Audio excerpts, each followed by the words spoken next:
Informasi pertama, pemirsa, Sekretaris Daerah Kabupaten Seram Bagian Barat, Mansyur Tuhareya, ditahan di Rumah Tahanan Negara Kelas 2A, Waiheru, Ambon. Yang bersangkutan ditahan terkait kasus dugaan korupsi anggaran belanja langsung pada Sekretariat Daerah Seram Bagian Barat tahun anggaran 2016.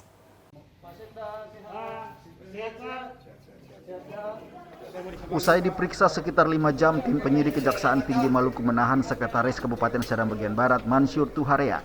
Selain Sekda SBB, sehari sebelumnya penyidik Kejaksaan juga menahan 4 tersangka lainnya yang terlibat dalam kasus ini.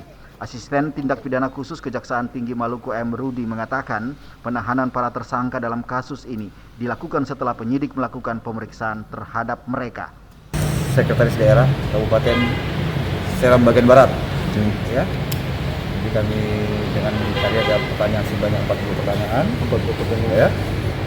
Sebulan jadi melakukan penahanan terhadap tersangka selama 20 hari dari hari ini, ya.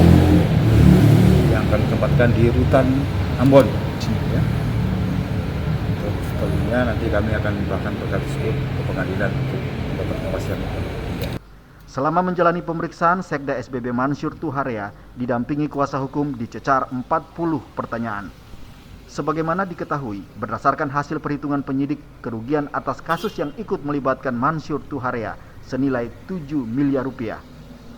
Minggus Noya dan Hamsa Laengge melaporkan.